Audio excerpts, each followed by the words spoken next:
The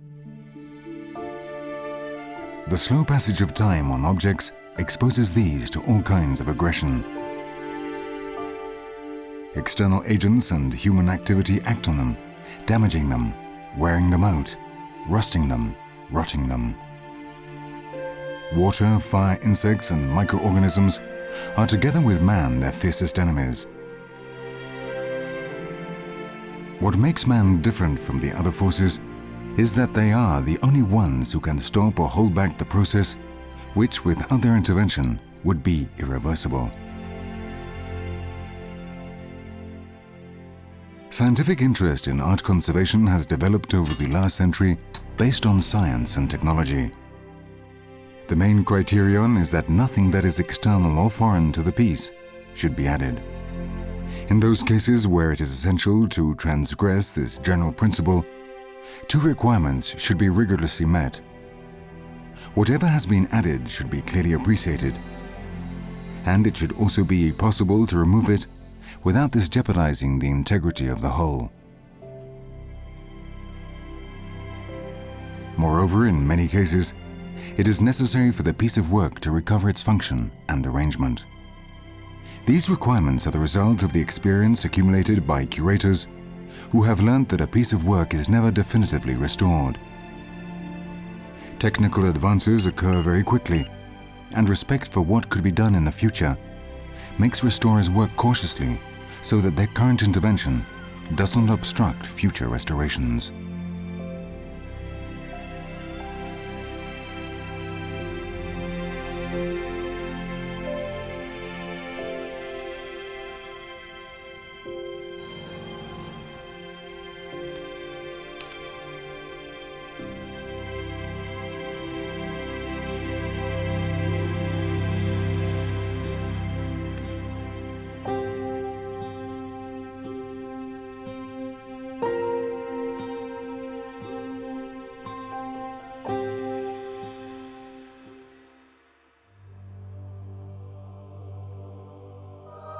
All religions are the source of artistic manifestations.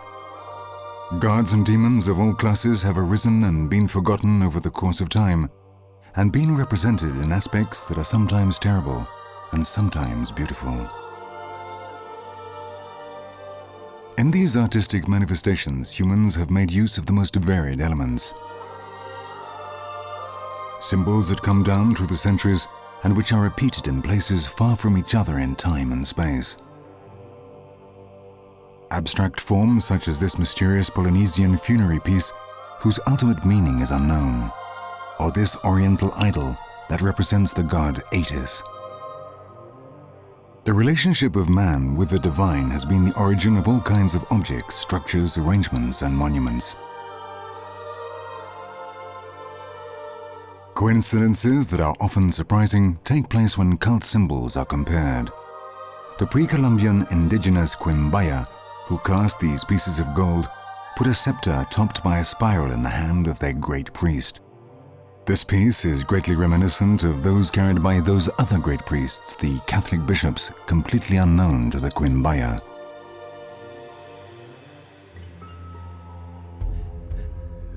Every human being is a potential artist, and the irresistible need to express oneself has led us to use materials at hand in order to leave an imprint on time. An imprint that, once made, seems impossible to eliminate.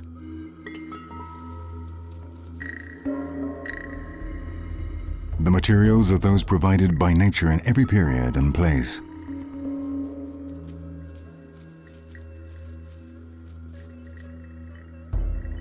Throughout time, artistic supports have varied, although somewhat less than you might suspect. Much of the world's pictorial heritage is being carried out in oil on canvas, in such a way that the technical basis of the restoration and conservation of these materials can be arranged in general stages that make up a process.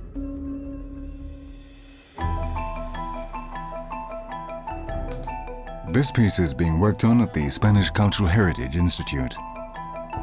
The curator must obtain greater knowledge about the piece's nature before tackling the first stage of work, laying down the pictorial surface in those areas where it is at risk of being lost.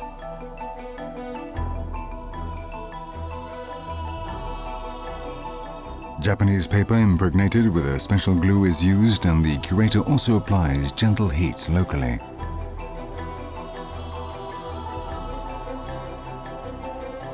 With the pictorial layer laid down, a deep cleaning process is carried out.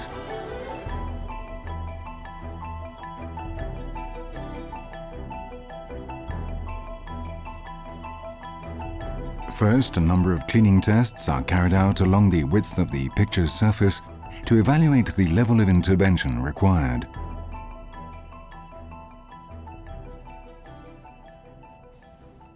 The removal of possible repaints or the loss of pictorial material itself may give rise to a number of lacunas, which the restorer eliminates by means of a careful coating using plaster mixed with glue.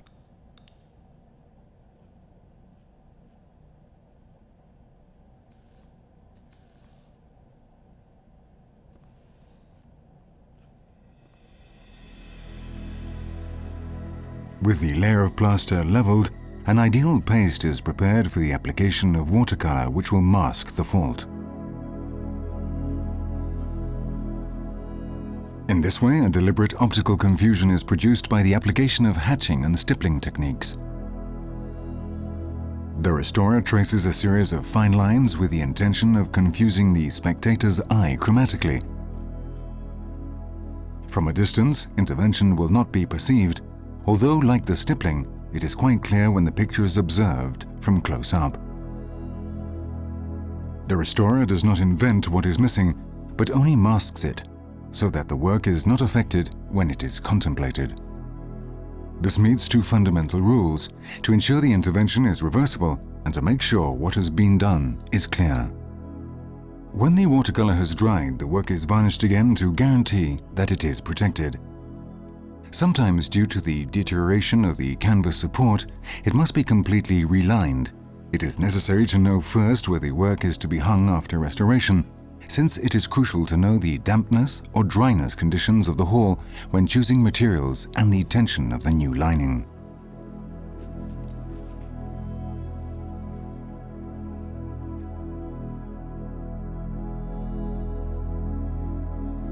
We visit a private restoration workshop, a place where the specialist works with greater freedom, although this is not always the case.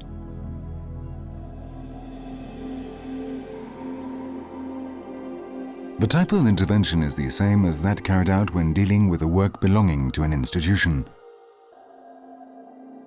The only difference is that an imitative reintegration is carried out, and this is documented in a report, with the materials used always being reversible.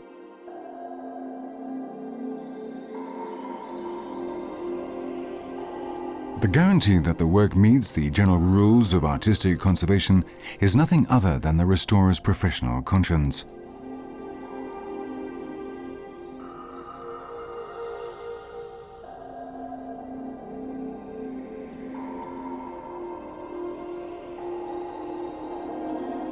As an artistic material, wood is the base of a religious imagery. The number of images that have been carved in wood over time is incalculable. The Institute's sculpture department, on receiving every new commission, carries out a detailed examination with the aim of diagnosing the general condition of the work and establishing the most suitable treatment. The first consideration to bear in mind is whether this is a museum piece or a sculpture displayed for worship. Images that no longer have this function and which are conserved in museums receive the same treatment as works of art. Parts that have disappeared are not replaced. Intervention is carried out on them when this is necessary to maintain their endangered integrity or to stop them deteriorating further, with intervention aimed exclusively at consolidation and cleaning, avoiding any attempt at reintegration.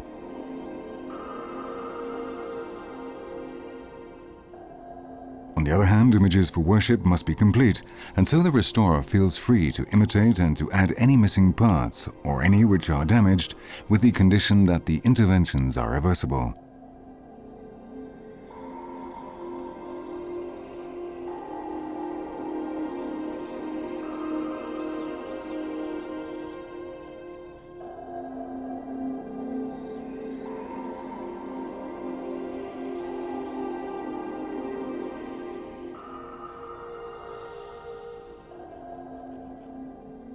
Human skill is the only possible way to reintegrate carvings. Specialists in this job have more of the sculptor about them than the technician, and their task is based above all on observation and common sense. Master carvers are those who can best carry out the kind of restoration demanded by the Church for cult images. Work which represents a complete reintegration both of the carving and of its delicate polychromy.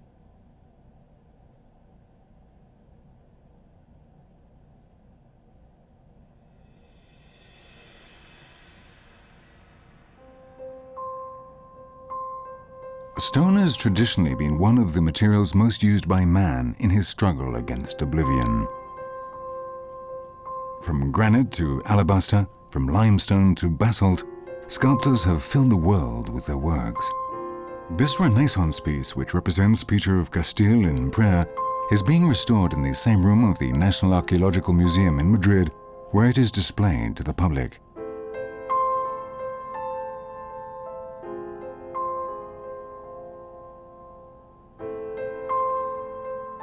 It is not the first time it has been restored. In fact, the head is older than the body, which has lost the polychromy it once had, although it is still possible to find some slight remains.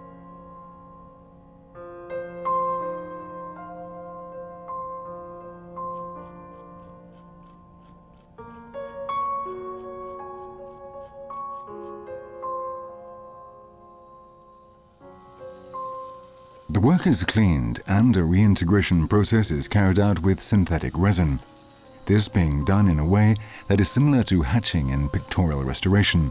The reintegration must be visible from close up, but must not be appreciable when the whole is viewed.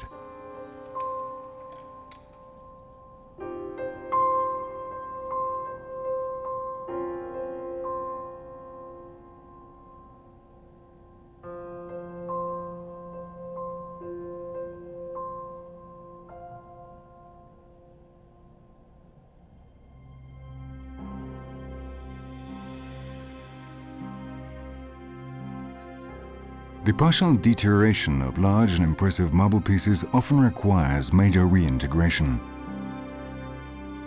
In these cases, the intention is to reconstruct the volume to recover the sensation of the whole and to facilitate display.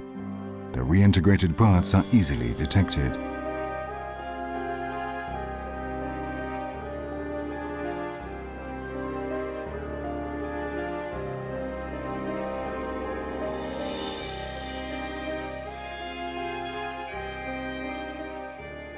One of the great debates regarding stone sculpture restoration is that about the patina, whether this is an addition by the work's artist to improve its appearance or for better conservation, or whether the patina is the effect caused by the passage of time on materials, corrosion, accumulated dirt, etc.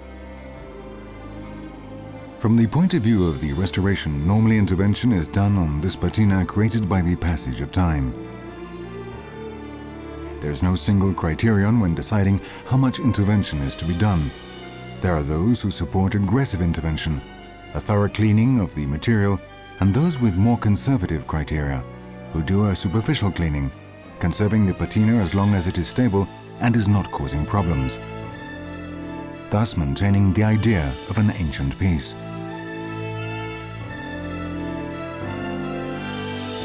The restorer decides in each case, with the help of advice, on the depth of application of each of the cleaning treatments.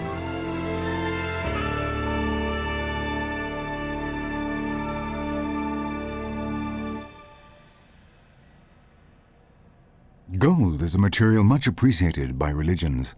It is a material that the medieval scribes and illuminators used a great deal to ennoble their works. Now those fine manuscripts on parchment have become an essential source of knowledge about the Middle Ages.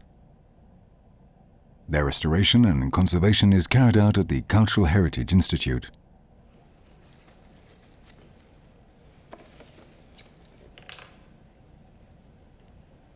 Parchment, which is calfskin that has been cleaned, scraped and stretched, is an extraordinarily durable material. Although it is also very sensitive to variations in humidity, it was used for centuries before paper was manufactured and became popular. Beautiful works have been painted on it, such as the Missale Hispalensis from the 14th and 15th centuries in 4 volumes, which is being restored at the Institute. This work was created by hands that carried out this delicate work of shape and color, by hands that skillfully added gold to its decoration, but also suffered from more covetous hands, who mutilated it to sell separately many of its little treasures, such as its beautiful capital letters. In fact, as with many other works, it has been a victim of its own beauty. The process of working with this material is quite similar to the restoration of works on paper, but the support is different. Animal skin has very different characteristics to the conglomerate of vegetable fibers that is paper. Therefore, the different stages of restoring parchment demand hard work and manual skill from the specialists.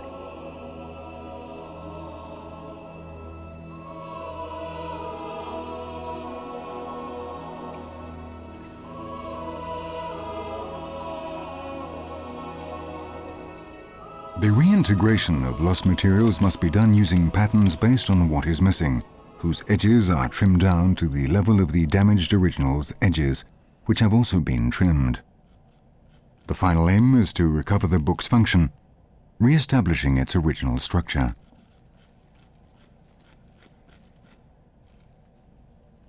The damage done by the hands of men is no greater than that caused by the elements. Fire has caused havoc with this wonderful miniature leaf with scenes of the Passion that is part of a 16th century choir book.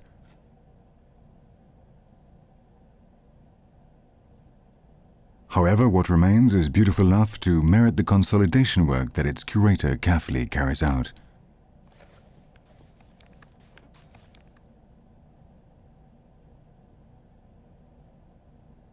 Institutional documents from other centuries were attached to seals made from different materials: gold, silver, lead.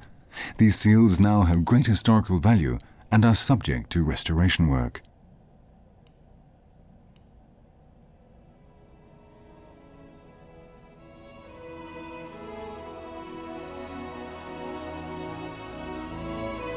Very worn wax seals, on the other hand, can be replaced with exact copies, obtained from molds taken from another copy of the same seal, conserved in good condition.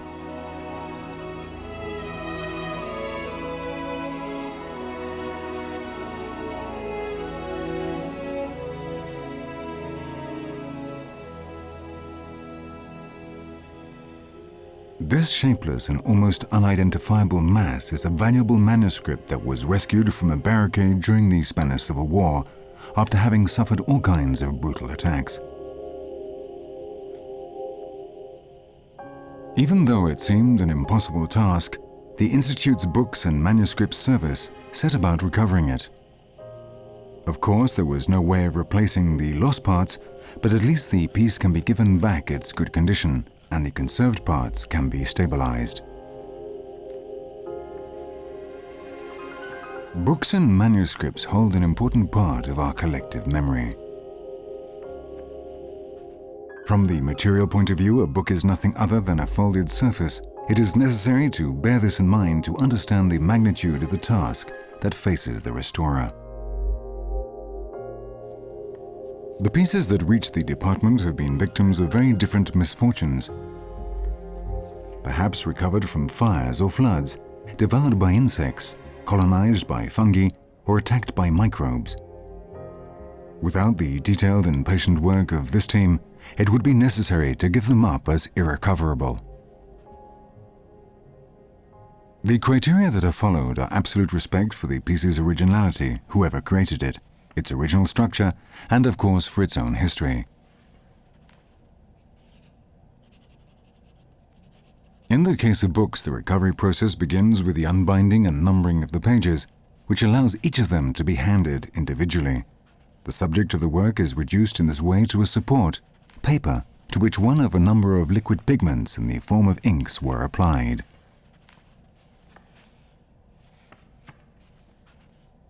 The restorer's first consideration, then, is the conservation level of each of these two components and the interaction that the passage of time has produced between them.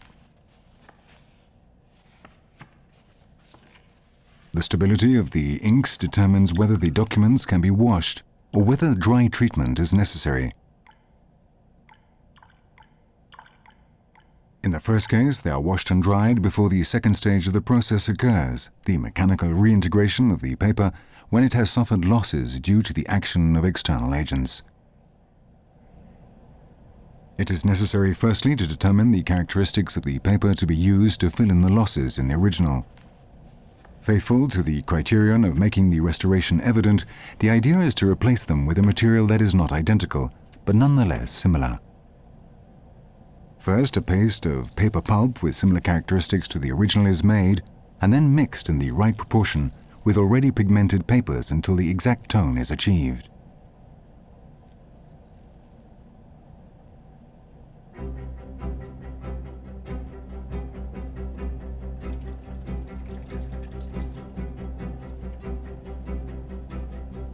Then the sheet of paper is put into an ingenious mechanism that allows the mechanical reintegration of the original's missing areas with the prepared pulp.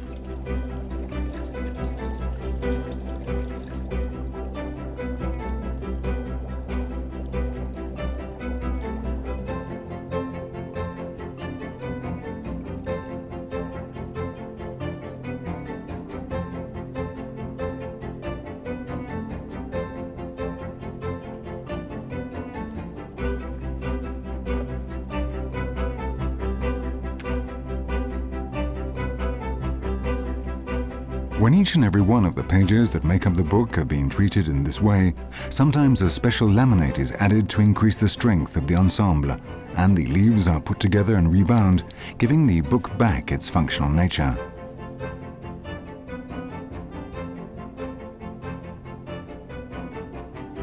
After a last check and the erasure of the control numbers, the book is ready to be returned to the shelf of the library from where it came.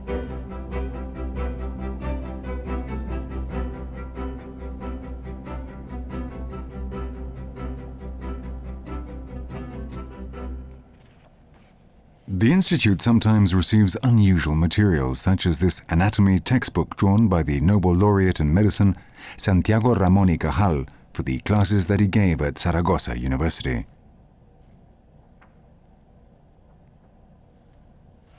The sheets are done with the support of ordinary paper, of the kind used for wrapping.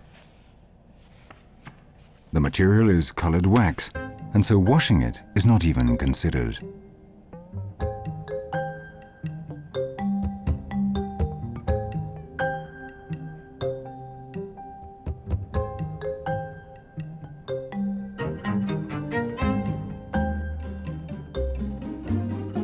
Coincidence allows us to observe an unusual image. Using a tool with a surgical appearance, the curator carries out something similar to the surgeon's work.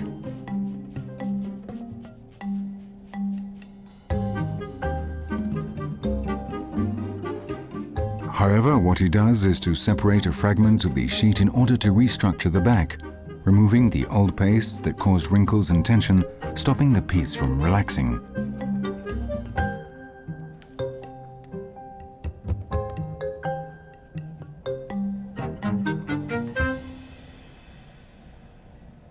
Every book is a different world. This restorer is working on a manuscript from 1389. The reintegration of this book could be done mechanically, but because of its texture and unique nature, it is done manually. In the case of an attack from book-eating creatures, a pulp is prepared with paper and cellulose glue that is put into the holes, and then dried with the spatula. In lost areas and grafts, and to consolidate the edges, the manual reintegration is carried out with this manufactured paper, opening it, leaving the long fiber so that it can be attached, and has a good consistency for when it is joined to the original.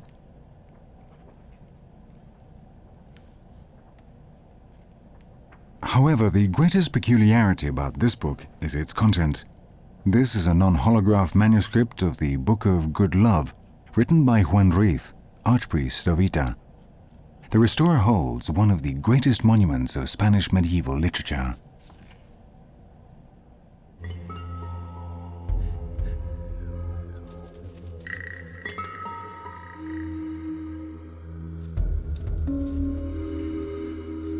It is impossible to identify the time and place that man learned to melt down silica sand to make glass objects. But the Romans had a flourishing industry in this material, supported by a strong demand. Glass objects were once a luxury accessory, although they later became popular as special recipients for holding liqueurs, perfumes, and ointments. The fantasy of craftsmen had found in the plastic mass of melted sand a new vehicle for their works. Archaeological glass raises a series of specific problems for the curator. The surface of the object sometimes presents a kind of exfoliation in the form of iridescent scales, about whose removal there are opposing views. In the restoration workshops of the National Archaeological Museum in Madrid, these scales are removed as long as the general condition of the piece allows this. In this way, the idea is to recover its transparency.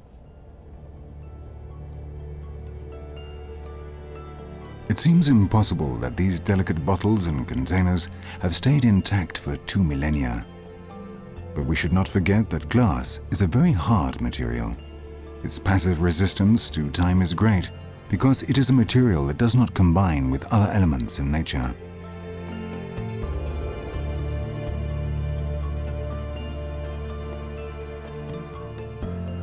However, it is also a fragile material. When pieces appear with cracks that are not too large, the manual reintegration of the faults is carried out with synthetic resins that have been previously pigmented to give them the same color as the piece if necessary.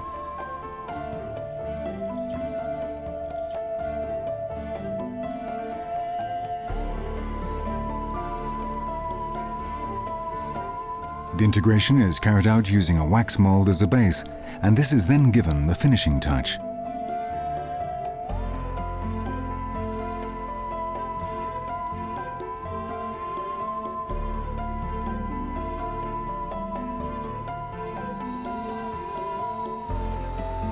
Once more, the restorer has met the maxim that everything added to the original should be clearly appreciated as an addition.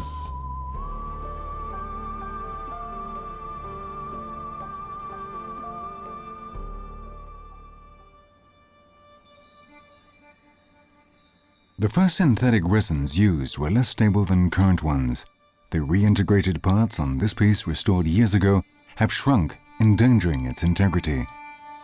It is a lesson about the degree of trust that should be put in new materials before testing their response to the passage of time.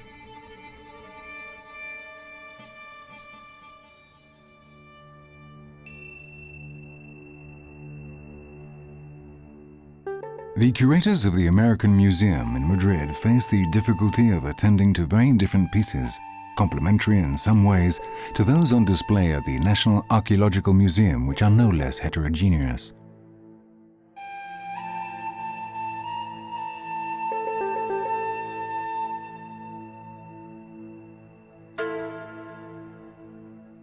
Both worlds are found in this difference. Both used clay to make different volumes, often guided by the same needs of usefulness and beauty.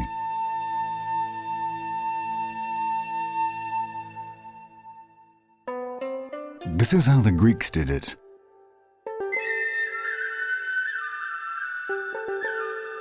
And the indigenous Peruvians from the moche culture. They did it this way.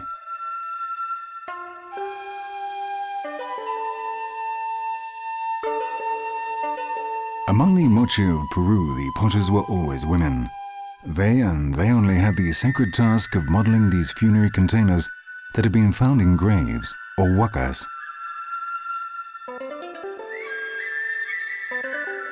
As happens with many aspects of the indigenous art, the religious or mythological bases of these pieces are unknown. It is not clear even whether those representing human heads are reliable portraits of the deceased. There are reasons to think the opposite if we bear in mind that some of them are identical.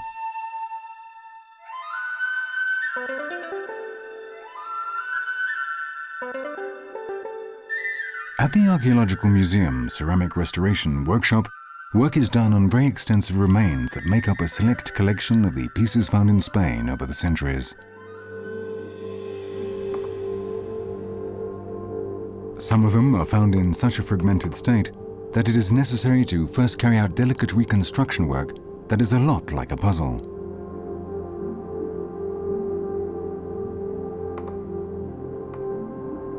With the fragments in place, they are joined, forming ever larger sections.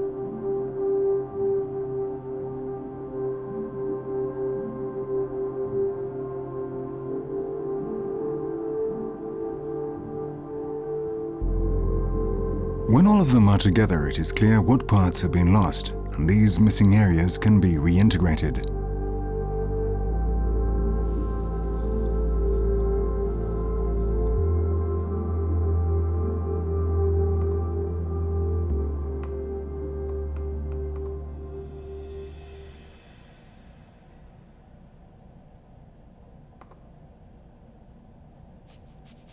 Then the pieces to be added are polished and covered with a layer of color similar to that of the work, but maintaining a clear difference that identifies the restoration.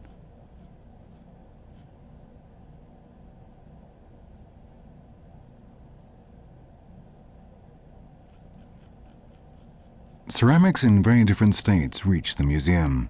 There is ceramic that arrives fresh from the archaeological site, in which case the problems are the removal of earth and salt stuck to the piece, or its fragmentation.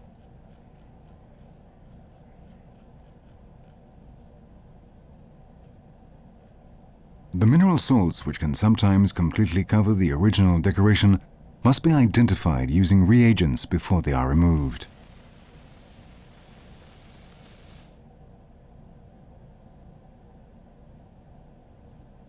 The other kind of ceramic that arrives already has restoration from different periods, made using different criteria.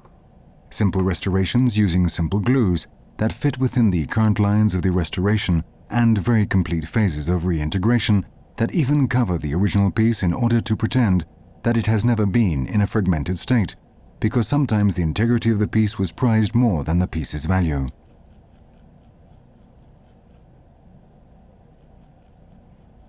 This is the case with this Greek vessel painted by a great Athenian artist, totally covered with a black paste to hide the fragmentation and theoretically increase its market value at the end of the 19th century or the beginning of the 20th century.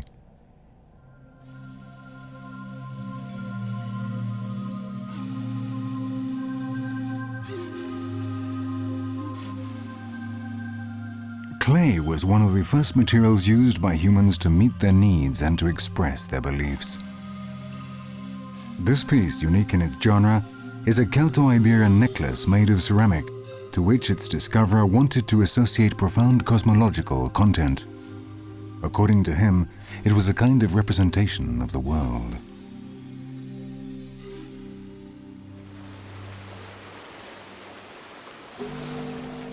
The scientific expeditions of the 18th century went to the most remote countries in search of information and returned to Europe with their stores full of strange objects that they would later catalogue and study.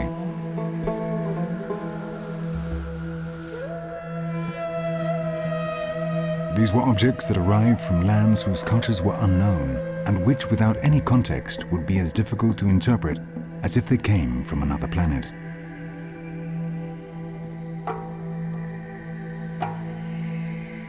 The only thing known about this curious piece is that it probably came from one of the voyages of exploration to the islands of Oceania. It is made of mother of pearl and wood, elements that are perfectly coherent with its place of origin.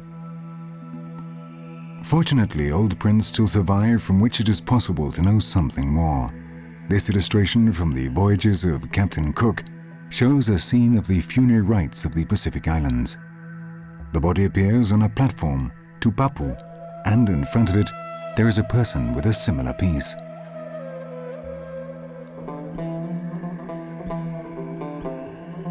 Therefore, as has happened on so many other occasions, the object has survived beyond what it was made for. And now we have the symbol, but we do not know the most important thing, the meaning it had for those who used it.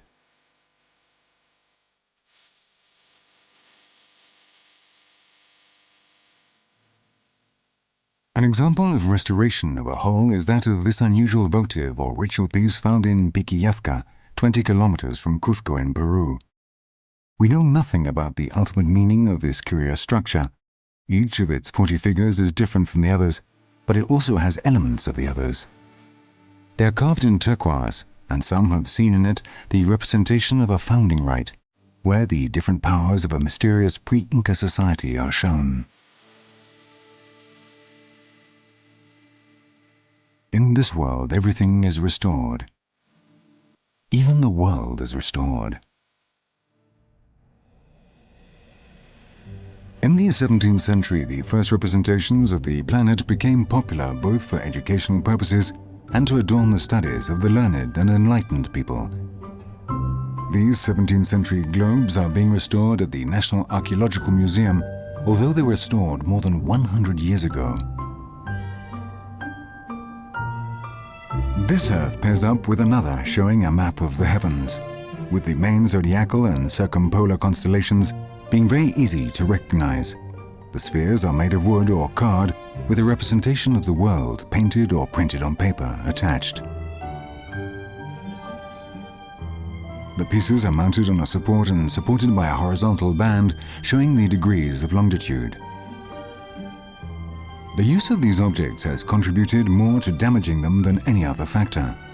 The uncountable times that a hand has rested on them to turn them has dirted them profoundly and put them off their axis.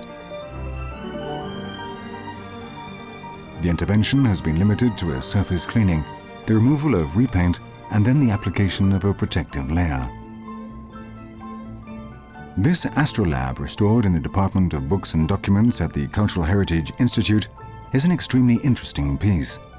This is an educational instrument to introduce students into the secrets of using it. The restorer must consider different alternatives when facing such a complex piece. The references were painted on paper, and for them to be cleaned correctly, it would be necessary to lift it and then put it back again. But the paper surface is not one piece. Rather, it is made of several that must later be adjusted meticulously. In the end, the decision is made to clean the surface of the paper without removing it.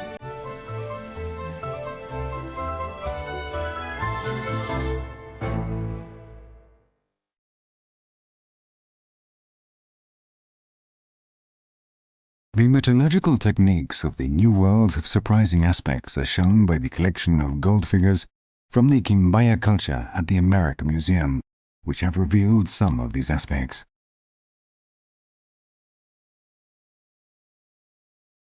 Gold has never been abundant. The Quimbaya, who thrived in what is now Colombia between the 7th and 11th centuries of our era, found a way of making gold go much further.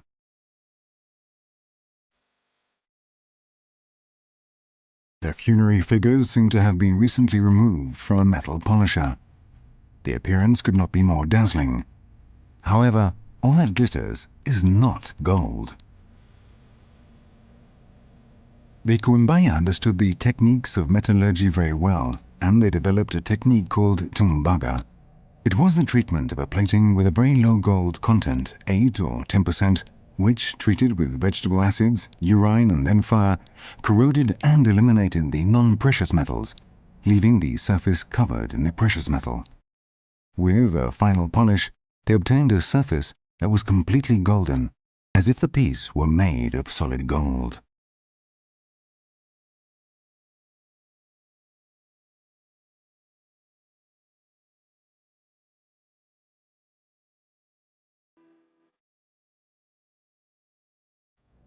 In old Europe, the treatment of metals goes back much further. Bronze, a metal which in a free state tends to combine with other elements, is subject to progressive and irreversible damage, which can result in complete mineralization and disintegration. Bronze surfaces develop oxides, carbonates, and very dangerous chlorides, which activate in the presence of humidity, however clean the metallic surface is. These chlorides are responsible for the complete loss of many ancient bronze pieces.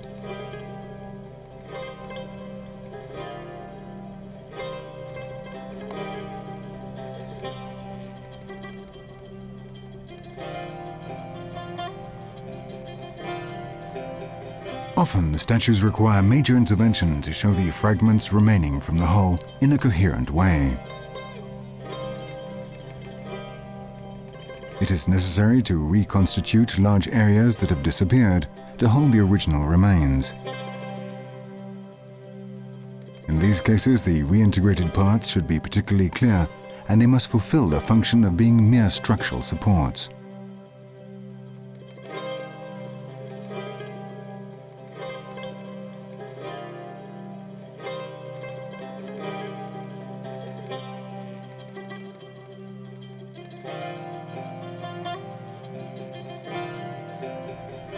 Bronze objects can give us a great deal of information. Metal treatment techniques allow a number of them to be combined, making them an expressive vehicle.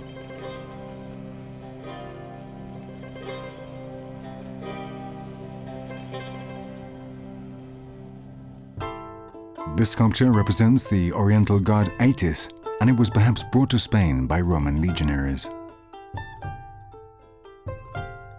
It has gone through a process of partial reintegration, and during the last cleaning, yellow decoration along its trousers appeared, and so it received the popular name of the mariachi singer.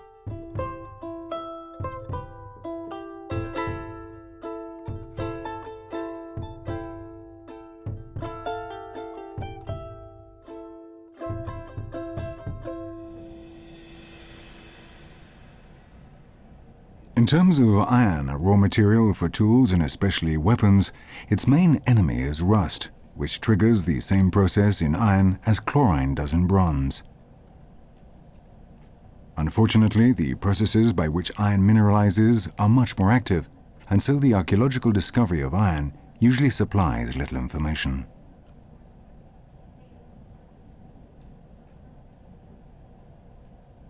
Iron requires robust intervention, which does not give good results, since the surface alterations due to oxidization are normally so serious that every trace of decoration is destroyed, unless it has been carried out in combination with more resistant metals, like silver.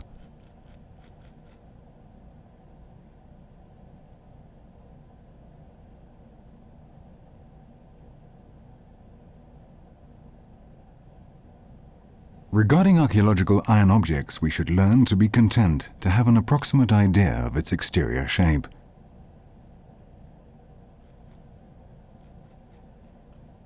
It is better not to strengthen twisted objects because the loss of the metallic core could be so serious that the piece, lacking flexibility, would break up into 1,000 pieces if it was subject to pressure. Perhaps in the future it'll be possible to undertake this enterprise with certain guarantees, but not for now.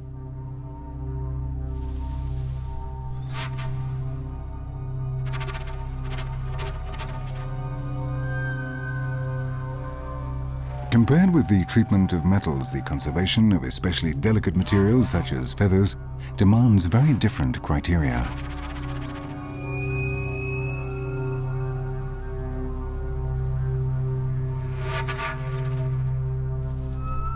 Feather art is a particularly subtle world in which only a few specialists in the world act with confidence.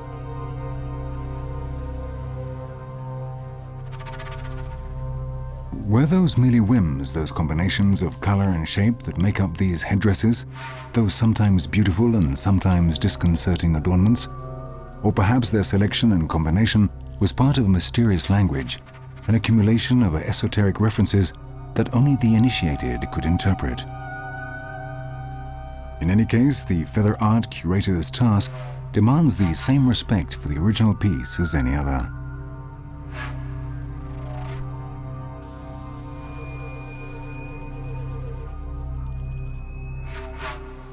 Here we are dealing with three-dimensional structures with attachments that are very different.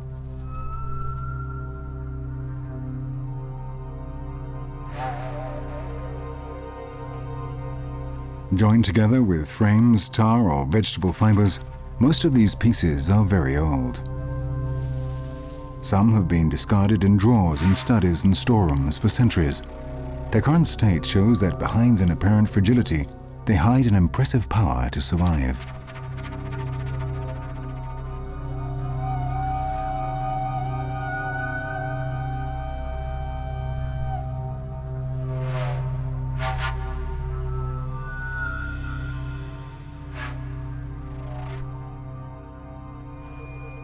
Museums also hold certain very special materials.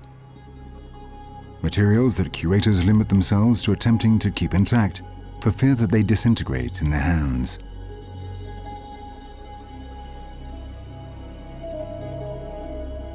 This Peruvian mummy comes from Paracas in the central Andes, and it is probably more than 2,000 years old, corresponding to the early intermediate period. Its magnificent state of conservation is surprising, as is that of the decorations it was buried with. Its necklaces and chest decorations shine, as do the gold adornments.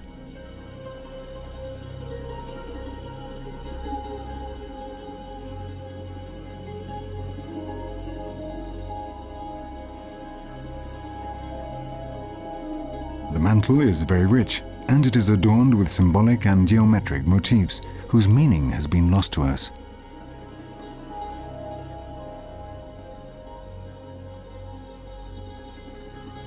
The information that a scientific analysis of this piece will provide for those who undertake it will be extraordinary.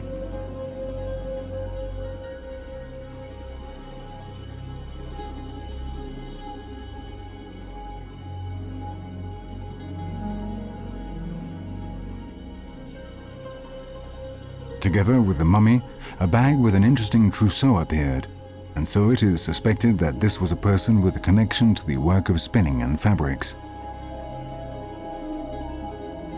Perhaps it was she herself who created the rich vestments that are on display at the American Museum.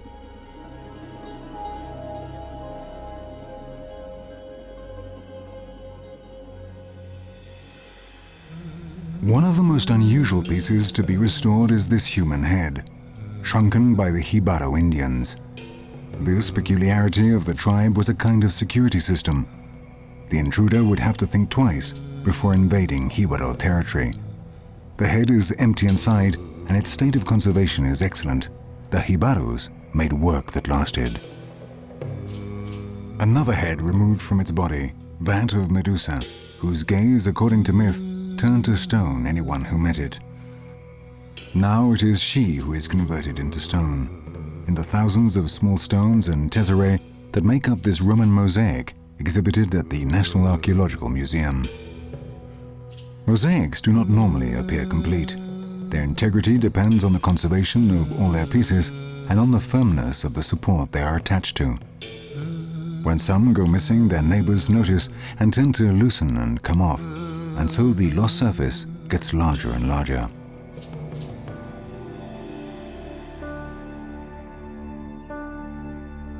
Reintegration is possible if the lacunas are not excessive or do not affect large areas of the mosaic.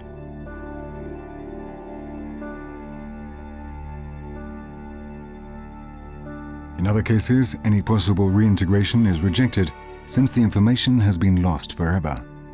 Therefore, it is necessary to accept the fact that most antique mosaics appear incomplete.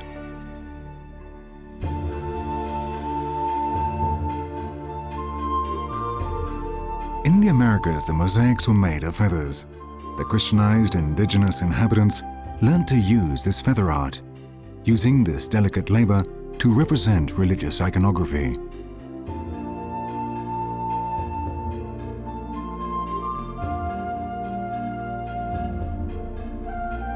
The saints and virgins that are subject to the greatest prestige and devotion in their churches were reproduced naively, or they followed the same patterns as Catholic iconography, tracing prints that were alien to their own cultural roots.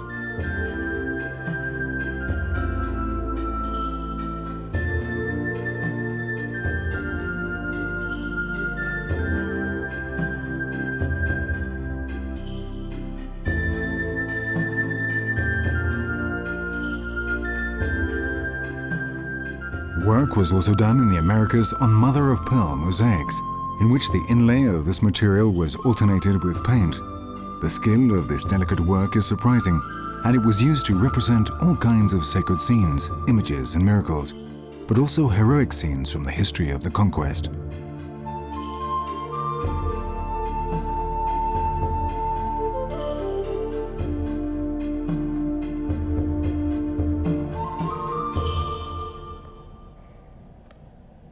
This technique flourished in Mexico at the end of the 17th century and never became a popular art, but was very localized.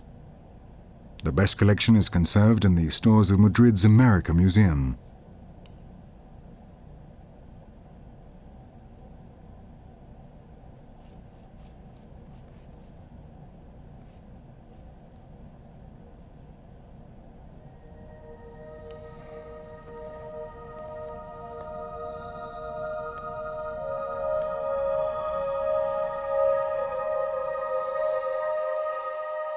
The syncretism of these modest pieces makes clear the inevitable dialogue that religious art has constantly kept up within itself, over and above the apparent differences of beliefs and cults.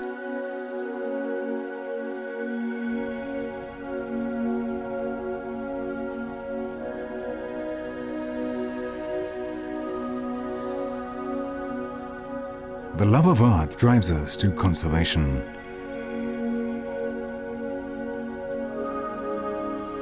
Man protects and testifies to his own memory in this way, increasing self-knowledge, and this enriches him. The work of conservation leads us to recover the colors and forms of the past, returning them to the present. More evidence of the human need to struggle against death.